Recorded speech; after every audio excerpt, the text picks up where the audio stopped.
안녕하십니까. 전하태 교수입니다. 이번 시간 여러분들과 소승지수부터 공부를 하도록 하겠습니다. 자, 여러분들이 가지고 있는 교재 소승지수를 보도록 하십시오. 자, 우리가 지난 시간에 우리 점토에 대한 성질을 보시게 되면 X승 한계와 소승 한계와 소승지수에 관계되는 용어가 나왔어요. 그죠? 그래서 그 용어를 먼저 한번 살펴보도록 하겠습니다. 주로 점토에서 나오는 성질인데 우리가 점토 자체를 보시게 되면 고체 상태가 있겠죠? 그리고 액체 상태가 있어요. 그러면 수분의 함량에 따라서 액체 상태가 무너지는 경우와 그리고 고체 상태가 지속되지 않는, 다시 말해서 부서지는 단계가 있거든요. 그래서 수분의 증가량이 많으면 많을수록 우리가 모양 자체를, 성형 자체를 유지하지 못하겠죠. 그런 내용들을 X승 한계, 소승 한계라고 해요. 그러면 자, 먼저 X승 한계가 있어요. X승 한계. 수분의 함량이 여기서 X승 한계 같은 경우에서는 수분 함량이 일정 수준 이상이 됩니다. 일정 수준 이하가 되는 게 아니고, 그래서 수분의 함량이 일정 수준 이상이 되면 점토의 상태가 액체 상태로 변하게 돼요. 액체 상태로 변하게 되는 이때 한계 수분의 함량을 X승 한계라고 그러죠. 그래서 여기서 X승의 한계라는 뜻은 우리가 액체가 됐을 때의 수분 함량이라고 생각하시면 돼요. 그러니까 일정 수준의 수분을 유지를 하게 되면 점토 상태가 그대로 유지가 되는데, 고체 상태의 점토 상태가 유지되는데 그 일정 수준 이상의 수분이 공급이 돼요. 그렇게 되면 점토라는 고체 상태가 어디로 넘어가는 거죠? 액체 상태로 넘어가게 되는 거죠. 따라서 고체 상태의 점토가 액체 상태로 넘어가는 한계 수분을 우리가 X승 한계다, 이렇게 표현을 하게 됩니다. 자, 반면에 소승 한계 같은 경우에서는 반대예요. 수분 함량이 일정 수준 미만이 돼요. 그러면 자, 점토가 가지고 있는 수분에서 일정 상태의 미만이 되게 되면 점토의 수분이 자꾸 빠져나간다는 소리겠죠. 자, 그렇게 되면 어때요? 점토라는 모양을, 고체의 점토의 모양을 가지고 있는데 수분이 빠져나가게 되면 그 모양을 가진 상태를 성형 상태라고 하잖아요. 그래서 그 성형 상태가 유지가 될까요, 안 될까요? 안 되죠. 일정한 수분을 가지고 있어야지 성형 상태가 유지되거든요. 근데 그 일정 상태 미만의 수분으로 수분이 자꾸 떨어지기 때문에 이 성형 상태를 유지를 하지 못해요. 성형 상태를 유지를 못하니까 어떻게 되는 거죠? 부서지는 거죠. 그래서 부서진다는 것은 수분이 거의 점토에 포함되어 있지 않다는 소리예요. 따라서 부서지게 됐을 때 이때의 한계 수분 함량을 소승 한계다, 이렇게 우리가 나타내는 거죠. 따라서 여러분들이 X승 한계와 소승 한계를 나타냈을 때 점토가 가지고 있는 수분이 있겠죠. 그래서 점토가 가지고 있는 수분이 있는데 그 점토가 가지고 있는 수분의 일정 수준 이상이 되어서 점토가 액체가 되는 상태를 우리가 X승 한계, 반면에 점토가 가지고 있는 수분에서 일정 수준 미만이 되게 되면 수분이 많이 없어지니까 이 성형 상태, 점토의 성형 상태가 어떻게 되죠? 깨어지는 거죠. 이때의 한계 수분 함량을 소승 한계라고 해요. 그러면 X승 한계와 소승 한계에서 뭐를 계산할 수 있느냐 하면 소승 지수를 계산할 수 있어요. 그래서 우리가 소승 지수를 PI라고 나타내는데, 소승 지수는 X승 한계의 값에서 소승 한계의 값을 빼주시게 되면 소승 지수라는 게 나오는 거죠. 자, 따라서 소승 지수라는 것은 X승 한계에서 소승 한계를 빼주시면 나온다는 거예요. 그래서 우리가 중요한 거는 실제로 보면 소승 지수가 중요하거든요. 근데 소승 지수가 우리가 소승 지수를 이해를 하려고 하면 X승 한계와 소승 한계를 알아야 되잖아요. 그래서 1번에 있는 X승 한계와 2번에 있는 소승 한계를 배우는 거예요. 자, 그래서 정리를 하시게 되면 X승 한계라는 것은 액체가 되는 거죠. 그래서 우리가 지금 그 점토가 가지고 있는 수분인데 일정 수준 이상의 물이 이상이 이제 공급이 되는 거죠. 그래서 액체가 되는 거고, 반면에 소승이라는 것은 일정 수준 미만이 되기 때문에 성형, 모양이 깨어지는 것을 이야기한다, 이렇게 생각하시면 돼요. 자, 문제 25번. 점토의 수분 함량 지표인 소승지수 X승 한계, 소승 한계의 관계가 알맞게 된 것은, 자, 여기서 우리가 나타내는 것은 두 개가 한계잖아요. 한계니까 우리가 계산하는 값은 지수라고 생각하시면 돼요. 그래서 소승지수. 그리고 여러분들이 생각을 했을 때는 수분이 많이 함유되어 있는 값이 큰 값이에요. 수분이 적게 함유되어 있는 값이 작은 값이에요. 그러면 액성 한계와 소성 한계 중에서 수분이 많이 함유되어 있는 것은 뭐예요? 액성 한계죠. 그래서 액성 한계에서 소성 한계의 값을 빼주면 뭐가 되느냐면 소성 지수가 되는 거죠. 따라서 정답은 가번이 정답이 되는 거죠. 잘 이해를 해서 기억을 해 주셔야 됩니다. 자, 그리고 8번 내용에 보시게 되면 매립지 저류 구조물의 조건입니다. 자, 우리가 매립지 저류라는 것은 매립지 아래쪽에 있는 구조물을 뜻하는 거예요. 자, 옹벽이나 성토, 콘크리트 댐으로 크게 구별할 수 있습니다. 그리고 침출수의 유출이나 그리고 누출을 방지하죠. 그래서 일반적으로 매립지 아래쪽에 있는 구조물의 가장 큰 특징은 침출수에 관계되는 거죠. 그래서 침출수가 유출이 된다든지 또는 누출이 된다든지 그런 그런 일이 없도록 하기 위해서 저류 구조물을 만드는 거죠. 그리고 강우 발생에 대비해서 계획 최고 수위를 미리 결정해 두고 필요에 따라서는 차수 기능을 갖춰야 된다고 그랬죠. 그래서 차수 기능이라는 것은 물을 차단하는 기능을 차수 기능이다 이렇게 하죠. 그래서 대부분의 매립지에서 사용되는 것들은 차수 기능이 다 들어가 있어야 됩니다. 그리고 침출수 농도에 미치는 영향인자입니다. 침출수의 농도에 영향을 미치는 것들이 어떤 게 있느냐. 여러 가지가 있겠지만은 침출수 농도에 영향을 미치는 것은 폐기물의 질이죠. 폐기물의 성질이 실제로 보면 침출수의 농도에 가장 크게 영향을 미칠 수가 있어요. 자, 먼저 매립된 쓰레기의 높이, 매립된 쓰레기의 질, 자, 그리고 평균 강수량, 자, 그리고 쓰레기의 조성, 그리고 매립된 쓰레기의 경과 시간, 그리고 쓰레기의 매립 방법 등이 있죠. 그래서 보시다시피 대부분이 쓰레기가 다 들어가 있죠. 그래서 쓰레기에 관계되는 내용에 따라서 달라진다는 거죠. 자, 그런데 실제로 10번에 보시게 되면 침출수량이 있어요. 그러니까 양을 나타냈을 때는 가장 크게 영향을 미치는 것은 당연히 뭐냐 하면은 폐기물에서 배출되는 침출수는 그렇게 많지 않아요. 근데 왜 침출수가 많이 배출되느냐 하면 강우죠, 강우. 빗물에 의해서 침출수가 많이 발생하기 때문에 침출수 양에 가장 크게 영향을 미치는 것은 강우라는 것을 반드시 기억을 해 주셔야 됩니다. 자, 10번 침출수 양입니다. 양. 자, 침출수 양에 영향을 미치는 것은 강우량. 그래서 이 강우량이 가장 크게 영향을 미치는 이자입니다. 그리고 정발량, 지하수량, 침투수량, 표면 유출량, 폐기물의 분해 시 발생되는 양이죠. 그래서 이런 양들이 여러 가지가 있는데 여러분들이 상식적으로 생각했을 때도 침출수량에 가장 크게 영향을 미치는 것은 강우량이라는 것을 우리가 알 수가 있습니다. 자, 그리고 11번을 보겠습니다.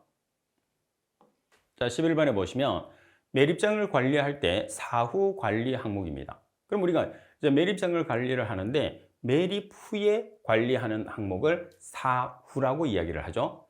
자, 그럼 먼저 빗물이 침출수에 미치는 영향이 가장 크다고 그랬기 때문에 항상 우수 배제 시설 설치 및 관리. 그래서 우수 배제라는 것은 빗물이 들어가지 않게끔 하는 시설을 우수 배제 시설이라고 그러죠. 그래서 우수 배제 시설을 설치하고 관리하는 게 사후 관리에서 가장 중요하다 이렇게 보시면 됩니다. 자, 그리고 발생되는 침출수를 관리를 해야 되겠죠. 그리고 발생되는 배기가스를 관리를 해야 돼요. 특히 이제 우리가 매립지라고 하면 혐기성 처리가 대부분입니다. 매립이 어느 정도 안정화가 되면. 그러면 혐기성 처리에서 발생되는 대표적인 가스가 CH4라는 메탄가스와 CO2라는 이산화탄소가 가장 많이 배출이 되거든요. 혐기성 상태에서. CO2 같은 경우에서는 이산화탄소라고 해서 호기성 처리와 혐기성 처리 두 가지 처리에서 공통적으로 배출이 되는 물질이죠. 따라서 배출가스 중에 메탄은 가연성 물질이에요. 그래서 관리를 잘 해주셔야 됩니다. 자, 그리고 지하수가 오염이 되었느냐를 우리가 조사를 하죠. 그래서 이제 지하수 오염도 조사를 하는데 지하수가 오염될 수 있는 이유는 침출수 때문에 그렇죠. 그래서 매립장에서는 침출수를 관리하는 것이 아주 중요하다 이렇게 보시면 되겠죠. 자, 팁에 보시면 매립지에서 지하수에 용해된 이산화탄소의 영향입니다. 자, 여기서 이산화탄소라는 것은 탄산가스라고도 이야기를 하고 CO2라고도 이야기를 해요. 자, 첫 번째, 지하수 중에서 광물의 함량을 증가시키는 게 CO2. 자, 이런 CO2 같은 경우가 대기 중에서 자, 여러분들이 있는 CO2가 있고 그리고 토양이 있어요. 이렇게 토양입니다. 자, 토양에서 위쪽 부분은 산소가 있는 부분에서는 호기성분해, 그리고 산소가 없는 아래쪽에서는 현기성분해가 일어나거든요. 자, 호기성분해에서 발생하는 게 CO2와 H2O, 현기성분해에서 발생하는 물질이 CO2와 CH4예요. 그러면 호기성, 현기성 두 가지 상태에서 CO2가 공통적으로 배출되거든요. 그러면 지금 여러분들이 지표수가 있어요. 지표수. 지표에 있는 물을 지표수라고 그래요. 이 지표수가 지하로 들어가면서 CO2를 녹여서 들어가요. 따라서 지하수가 있는 층에 뭐가 많이 형성이 되느냐면 석회암층이 형성이 되거든요. 따라서 이 석회암층에 의해서 광물질이 늘어나죠. 그래서 결론적으로는 CO2가 광물질을 증가하게 됩니다. 자, 그리고 이 석회암층에 의해서 어떤 물질이 많이 생기느냐면 CA2+, Mge+, 이런 물질들이 많이 생겨요. 그러면 이런 물질들은 뭐를 우리가 유발시키는 물질이냐면 경도 유발 물질이에요. 그래서 CO2가 많이 존재하는 곳에서는 경도가 증가하는 특징을 가지게 되죠. 경도가 높으면, 이제 경도가 높음으로 어떤 특징을 가지느냐면 세제가 잘 안 풀려요. 그래서 여러분들이 비누를 사용을 해서 머리를 감으려고 아니면 손을 씻으려고 하는데 비누가 잘 안 풀리는. 반면에 이제 경도가 낮은 물을 우리가 연수라고 하거든요. 연수의 가장 대표적인 게 하천수예요. 경도의 가장 대표적인 게 지하수고. 그래서 하천수 같은 경우에서는 여러분들이 비누를 사용하지 않는데도 불구하고 머리카락을 문질러 보면 거품이 잘 나거든요. 그만큼 경도가 이제 우리가 작은 낮은 물이기 때문이다, 이렇게 보시면 됩니다. 자, 그리고 지하수의 pH를 낮춥니다. 왜 pH를 낮추느냐면 CO2라는 물질은 약산성 물질이에요. 약산성 물질이면서 pH가 5.0 정도 되거든요. 그럼 CO2가 많이 존재하는 곳에서는 이렇게 pH 자체가 5 정도의 pH를 나타내겠죠? 그래서 pH가 7인 이제 pH를 중성이라고 하잖아요. 그래서 pH가 7보다 크게 되면 알칼리성, pH가 7보다 작게 되면 산성. 그래서 pH가 7보다 큰 값을 pH가 크다 또는 증가한다, pH가 7보다 작은 값을 pH가 작다 또는 감소한다, 이렇게 우리가 이야기를 하거든요. 그러니까 산성 물질, 약산성에 의해서 pH가 5 정도로 유지되기 때문에 7보다 작죠. 그래서 pH가 감소한다, pH가 낮춘다, 이런 식으로 우리가 표현을 하게 되는 거죠. 자, 그리고 팁은 일반적으로 매립지에서 침출수의 생성에 가장 크게 영향을 미쳐요. 그래서 말씀드린 것처럼 침출수 생성 같은 경우에서는 매립지에서는 아주 중요한 요인 중에 하나거든요. 그래서 되도록이면 매립장에서 침출수가 발생하지 않게끔 관리를 해야 되니까 침출수를 발생시키는 요인 중에서 가장 중요한 요인을 가장 여러분들이 신경을 써야 되는 거죠. 따라서 가장 크게 미치는 인자는 뭐가 되는 거죠? 강수라는 것은 빗물이 되는 거죠. 그래서 강수라고도 하고 강우라고도 해요. 전부 다 빗물이라고 생각하세요. 그래서 침출수를 발생시키는데 가장 크게 기인하는 요소는 빗물이다, 이렇게 생각하시면 됩니다. 자, 문제를 보겠습니다. 일반적으로 매립장의 침출수 생성에 가장 큰 영향을 미치는 것은, 자, 그러면은 여러분들이 답을 찾았을 때는 반드시 빗물을 찾아주시면 돼요. 그래서 강수가 정답이다. 자, 그리고 이제 계산하는 문제를 하나를 하겠습니다. 자, 계산하는 문제를 하는데 침출수를 계산을 해요. 그러면 우리가 앞쪽에서 침출수에 관계되는 법칙은 다르시의 법칙이라고 그랬잖아요. 그래서 이 다르시 법칙에 의해서 침출수를 계산한다는 것을 반드시 여러분들이 숙지를 해야 돼. 어느 부분에서 배웠죠? 처리기술 중에서 우리가 차수막 파트에서 처음 시작할 때 보시면 다르시 법칙이 나와 있어요. 자, 그리고 그 다르시 법칙을 제가 설명을 하면서 설명이 잘못된 것을 찾으시오, 이렇게 했을 때 다르시 법칙 대신에 헨리 법칙이 나온다고 했거든요. 그러니까 여러분들이 침출수에 관계되는, 다시 말해서 침출수의 이동에 관계되는 법칙은 다르시 법칙이라는 것을 반드시 숙지를 해 주셔야 됩니다. 자, 그러면 다르시 법칙을 통해서 뭐를 우리가 계산을 하느냐 하면 침출수가 점토층을 통과하는 시간을 계산을 해요. 그래서 여러분들 시험상에서도 예시 27번 같은 문제가 상당히 자주 출제되죠. 그러면 지금 다르시 법칙을 이용해서 우리가 문제를 푸는 것은 t라는 시간을 계산을 할 수도 있고 K라는 투수 개수를 계산할 수도 있어요. 두 개 중에 한 개를 여러분들이 계산하는데 대부분은 T라는 시간을 계산하게 돼요. 시간을 계산하는데 말씀드린 것처럼 반대로 K라는 투수 개수를 계산할 수도 있다는 거. 그러면 조건 자체만 다른 조건 우리가 그대로 대입했을 때 T가 없으면 T를 계산하고 K가 없으면 K를 계산하시면 되는 거죠. 자, 먼저 식을 한번 보겠습니다. 여기서 T라는 것은 침출수, 지금 우리가 매립지에서 지금 매립지에 있는 침출수가 이동하는 것을 우리가 다르시 법칙으로 표현하는 거니까 침출수가 점토층을 통과하는 시간을 T라고 표현을 합니다. 자, 그리고 D의 제곱, 여기서 D라는 것은 점토층의 두께, 그리고 N이라는 것은 유효 공급률, 그리고 K라는 것은 투수계수, 그리고 D라는 것은 점토층의 두께, H라는 것은 침출수의 수두, 침출수의 수두라는 것은 침출수의 높이를 이야기를 하게 되는 거죠. 자, 따라서 식이 간단하기 때문에 여러분들이 쉽게 문제를 맞출 수 있을 거예요. 자, 그런데 여기서 조심할 게 있어요. 뭐를 조심을 해야 되느냐면, 자, T라는 우리가 시간을 연으로 계산을 하잖아요. 그러면 문제 조건에서 시간 단위가 나올 수 있는 것은 투수계수밖에 없어요. 그래서 투수계수를 연으로 나타내야 돼요. 자, 그리고 점토층의 두께, 그리고 침출수의 수도가 미터입니다. 그래서 단위가 미터이기 때문에 투수계수 K를 미터로 표시를 해야 돼요. 그러면 이제 감을 잡은 사람이 있을 텐데 제가 설명하고자 하는 것이 뭐냐 하면 문제가 주어졌을 때 투수계수를 어떻게 주어지느냐 하면 cm per sec로 주어져요. 그럼 cm per sec를 어떻게 미터 per 연으로 바꿔서 대입을 해야 된다는 거죠. 자, 여러분들이 점토의 성질에 보시면 투수계수가 나와 있었어요.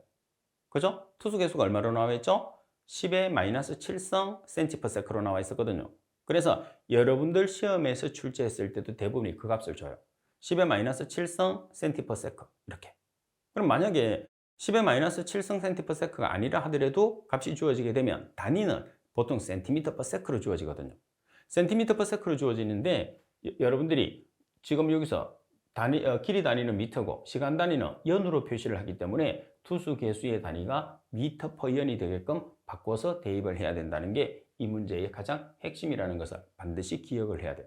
그렇게 되면 여러분들이 헷갈리지 않겠죠?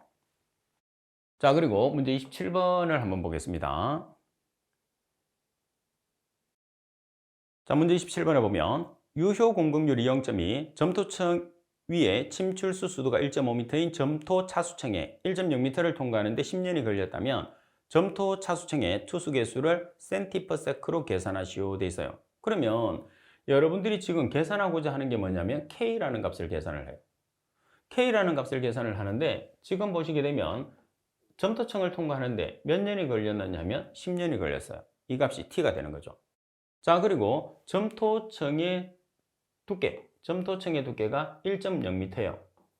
D가 되는 거죠. 자, 그리고 유효 공급률 0.2가 N이 되는 거예요. 자, 그리고 점토층 위에 침출수 수도가 H가 되는 거죠. 그럼 여기에서 침출수 수도와 그리고 점토층의 두께가 미터로 되어 있단 말이에요. 그죠? 자, 그리고 T가 연으로 나와 있으니까 여러분들이 바로 계산을 하시게 되면 미터 퍼 연이라는 K의 단위가 나오게 돼요. 맞죠? 자, 그런데 정답에서는 어떻게 계산하라고 되어 있어요? cm per sec로 계산하게 되어 있어요. 그러니까 항상 기본 단위를 계산을 해서 정답에서 원하는 단위로 바꿔주라는 뜻입니다. 그러면 이제 여러분들 시험상에서 뭐를 계산하느냐 하면 반대로 T를 계산하라고 하면 T를 계산하라고 하면 투수 개수의 값이 말씀드린 것처럼 10의 마이너스 7성 cm per sec로 주어진단 말이에요. 그러면 대입할 때 어떻게 해야 되죠? cm per sec를 미터 per 연으로 바꿔서 대입을 해야 된다는 거죠. 그래서 지금 다르시 법칙에서 우리가 계산하고자 하는 이 문제는 K의 값을 K의 단위, 투수 개수의 단위가 미터 per 연인데 여러분들 문제에서 주어질 때는 cm per sec 계산하라고 할 때도 cm per sec로 계산을 하라고 하니까 기본 단위를 잘 기억을 해서 문제를 풀어주셔야 된다는 거죠. 자, 그러면 먼저 K를 한번 계산을 해보겠습니다. T라는 값이 10년이에요. 그죠? D라는 값은 1.0m 제곱, N이라는 유효 공급률은 0.2. 그리고 나누기 K 곱하기 1.0m 플러스 H, 침출수 수도가 1.5m죠. 그래서 K에 대한 식으로 정리를 했어요. 정리를 하니까 얼마가 나오느냐 하면 0.008m/N이 나왔어요. 근데 정답에서 요구하는 단위는 뭐죠? cm/s로 계산을 하라고 돼 있어요. 그래서 단위를 환산을 합니다. 자, 여기서 먼저 미터를 센티미터로 환산하기 위해서 1m는 10의 2승 센티미터예요. 그죠? 그래서 미터와 미터를 없앱니다. 그리고 연을 세크로 고쳐요. 1년은 365일, 그리고 하루는 24시간, 1시간은 3600초. 따라서 남는 단위가 뭐죠? cm/sec. 따라서 계산기로 계산하시면 2.54 곱하기 10의 마이너스 8성 cm/sec라는 값이 나오게 되는 거예요. 그래서 제가 강조를 많이 하는데 그만큼 이 문제가 중요하기 때문에, 자, 지금처럼 여러분들이 K를 계산하시오 이렇게 계산을 하는 문제는 K 값이 미터/연으로 단위가 나와요. 근데 정답에서는 cm/sec로 계산을 하라고 합니다. 자, 그리고 T라는 우리가 점토층을 통과했을 때 걸리는 시간을 계산하시오 연으로 이렇게 문제가 나오면 K라는 투수계수가 cm/sec로 주어져요. 그러면 이 값을 반대로 어떻게 고쳐야 되죠? 미터/연으로 단위를 환산한 다음에 K에 대입을 해야 된다는 거. 그래서 다르시의 법칙 같은 경우에서는 투수계수 K가 결정적인 키를 잡고 있다고 여러분들이 생각을 하고 K에 대해서 한 번 더 생각을 해서 정확하게 문제풀이를 하는 방법을 여러분들이 익혀두셔야 돼요. 자, 그리고 팁을 한번 보겠습니다. 자, 팁에 보시면 매립지로부터 침출수의 유출을 방지하기 위해서 투수 개수와 수두차를 어떻게 조정을 하느냐가 나와 있는 거예요. 자, 그러면 여러분들 침출수의 유출을 방지를 하기 위해서 투수 개수와 수두차입니다. 그러면 투수 개수라는 것은 뭐예요? 말 그대로 스며드는 거죠. 빠져나가는 거예요. 그러면 투수 개수가 크면 클수록 물이 쉽게 빠져나가겠죠. 그럼 투수 개수가 어때야 돼요? 작아야 돼요. 자, 그 다음에 수두차라는 게 실제로 보면 여러분들 압력차라고 생각합니다. 압력차가 크면 클수록 더 빠른 속도로 빠져나가겠죠. 그래서 결론적으로는 투수 개수와 수두차는 어떻게 작으면 작을수록 침출수가 외부로 유출되는 것을 우리가 방지할 수 있어요. 그래서 이 내용만 잘 이해를 하시면 아주 쉽게 그냥 문제를 맞출 수 있어요. 자, 문제 18번. 매립지 내의 물의 이동을 나타내는 다르시 법칙을 기준으로 침출수의 유출을 방지하기 위한 방법으로 알맞은 것은, 자, 말씀드린 것처럼 투수 개수와 수두차는 둘 다 증가할 것이냐 감소할 것이냐, 감소시킨다. 따라서 라번이 정답이 되는 거죠. 자, 그리고 두 번째, 도달 시간을 계산을 한번 해보겠습니다. 자, 도달 시간이라는 것은 이동하는 거리 그리고 유효 공급률을 곱해요. 여기에서 유출 속도를 나눠줍니다. 자, 이 문제 같은 경우에서는 가장 간단하게 공식을 알고 있는지 없는지를 묻는 문제라고 생각하시면 됩니다. 자, 문제 29번. 오염된 지하수의 다르시 속도, 유출 속도가 0.1m/d이고 유효 공급률이 0.4일 때 오염원으로부터 500m 떨어진 지점에 도달하는 데 걸리는 시간을 계산하시오. 유출 속도는 단위 시간에 흙의 전체 단면적을 통하여 흐르는 물의 속도로 표현한 게 유출 속도입니다. 자, 그러면 먼저 이동하는 거리. 지금 이동하는 거리가 얼마가 되나요? 이동하는 거리가 500m입니다. 그리고 유효 공급률이 얼마죠? 0.4예요. 그래서 500m 곱하기 0.4. 그리고 뭐를 나눠주죠? 유출 속도. 자, 유출 속도를 다르시 속도라고 하는데 유출 속도가 지금 0.1m/d입니다. 그런데 정답에서는 지금 시간을 연으로 계산하라고 돼 있어요. 근데 연으로 계산하라고 했는데 지금 시간 단위가 유출 속도 하나밖에 없죠. 유출 속도의 시간 단위가 day입니다. 따라서 day를 연으로 환산해 주셔야 돼요. 그러면 1년은 며칠이죠? 1년은 365일이 되는 거죠. 따라서 계산기로 계산을 하시게 되면 5.48년. 그리고 여러분들이 계산은 반드시 계산기로 계산하셔야 돼요. 머리로 암산을 하시면 안 됩니다. 그리고 우리가 사용하는 것은 공학용 계산기인데 사용할 수 있는 공학용 계산기는 큐넷, 한국산업인력공단 사이트입니다. 큐넷에 여러분들이 접속을 하시게 되면 사용할 수 있는 공학용 계산기의 사양이 있어요. 그 사양 중에 포함되어 있는 계산기만 사용할 수가 있습니다.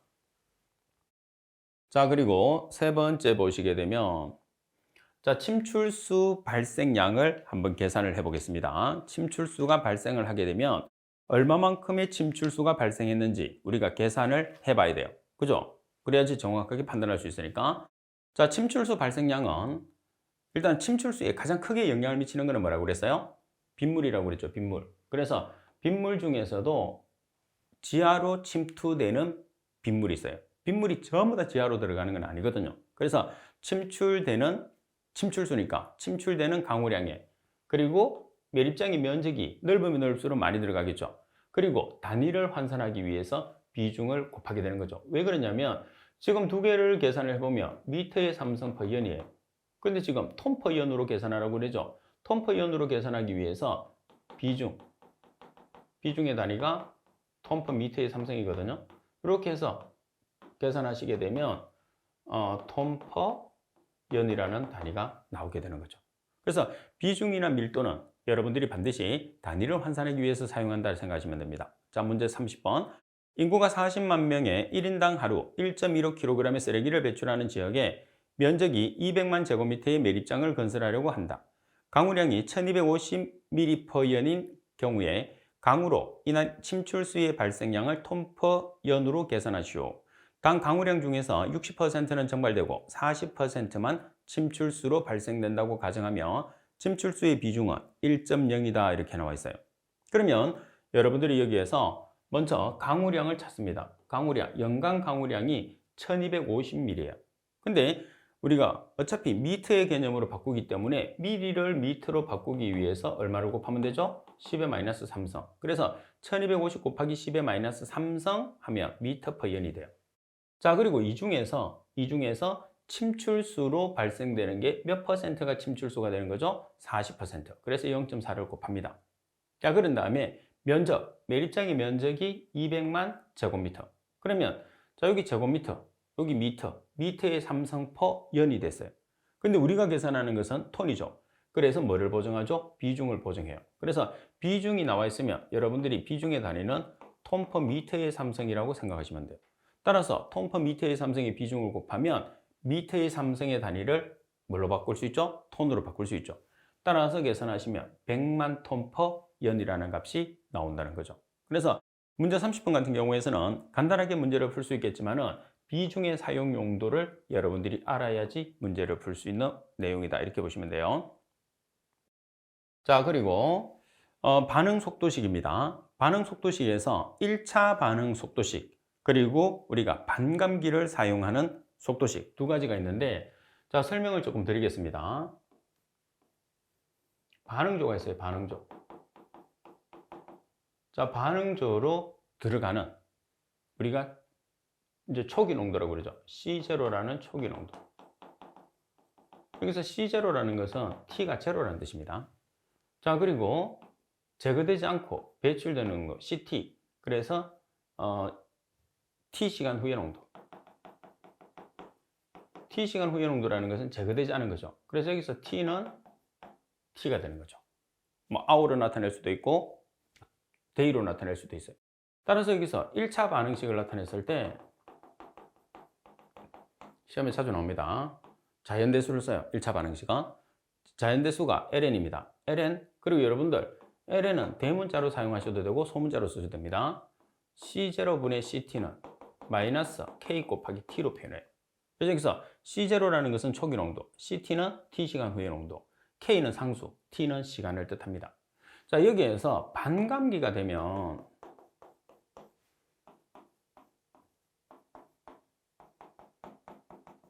자, 여기서 반감기를 썼다는 소리는 농도가 반으로 줄었다는 소리예요. 그래서 CT라는 값이 C0의 2분의 1이 됐다는 소리입니다. 그러면 식 자체가 어떻게 되는 거죠? CT가 C0의 2분의 1이니까 ln C0분의 2분의 1 C0는 마이너스 K 곱하기 T가 되는 거죠. 그래서 최종적으로 ln 2분의 1은 마이너스 K 곱하기 T라는 반감기의 식이 나오는 거예요. 그래서 1차 반응식과 반감기로 우리가 반감기로 사용하는 식 두 가지는 기억을 해 주시면 돼요. 자, 그리고 문제를 한번 보겠습니다. 어느 매립지의 침출수의 농도가 반으로 감소하는데 4년이 걸린다면 이 침출수의 농도가 90% 분해되는데 걸리는 시간을 계산하시오 돼 있어요. 자, 먼저 첫 번째 조건에서 여기서 농도가 반으로 감소한다고 그랬어요. 반으로 감소한다고 그랬으니까 우리가 반감기를 사용하시면 됩니다. 그래서 1번식을 그대로 사용을 해도 되겠지만은 반감기니까 ln 2분의 1은 마이너스 k 곱하기 t라는 식을 쓰시면 돼요. 따라서 ln 2분의 1은 마이너스 k 곱하기 몇 년? t가 4년. 따라서 k에 대한 식으로 정리를 하시게 되면 0.1733%년이 돼요. 자, 그리고 1차 반응식, 두 번째는 1차 반응식을 쓰는데 1차 반응식이라는 것은 C0분의 CT는 마이너스 KT죠. 따라서 ln C0의 값이 지금 얼마냐 하면 퍼센트로 나와 있으면 침출수가 90% 분해된다고 그랬어요. 그럼 퍼센트로 나와 있으면 처음 농도는 무조건 몇 퍼센트가 되느냐 하면 100%예요. 그럼 CT, T시간 후의 농도는 반응조에서 제거되지 않은 농도죠. 제거되지 않은 농도라는 것은 90%가 분해됐으니까 분해는 제거된 농도거든요. 분해됐다, 제거됐다 같은 말이에요. 그러면 10%가 제거되지 않았어요. 그래서 CT는 10%가 되는 거죠. 따라서 100분의 10은 마이너스 K 값은 1번에서 우리가 구한 K를 그대로 씁니다. K 값은 상수기 때문에 일정한 값을 가져요. 곱하기 T 이렇게 시간 나타낼 수가 있는 거죠. 따라서 T에 대한 식으로 정리하면 13.29년이 되는 거죠. 그래서 여러분들이 여기서 이렇게 사용하셔도 되고 지금 요 값을 10%로 사용하셔도 돼요. 제가 지금 10%로 사용했죠. 그래서 여러분들이 중요한 건 뭐냐면 반응식을 사용했을 때 CT라는 것은 제거되지 않은 값이에요. 반응조에서. 그러니까 유출되는 값을 CT라고 표현하고 C0라는 것은 초기 농도. 그래서 C0와 CT의 개념을 정확하게 이해해서 문제를 풀어주면 이 내용을 쉽게 풀 수가 있겠죠. 그래서 속도 반응식이다 이렇게 우리가 나타내는 거죠. 따라서 여러분들 두 가지 반감기 공식과 1차 반응식 공식을 반드시 실제로 1차 반응식 공식에서 C0분의 CT를 2분의 1로 바꾸면 반감기가 되는 거죠. CT가 C0의 2분의 1이 됐을 때 반으로 줄어들었으니까 그래서 식을 잘 정리를 해서 문제 풀이를 하도록 하십시오. 자, 이번 시간 수업은 이것으로 마치도록 하겠습니다. 수고하셨습니다.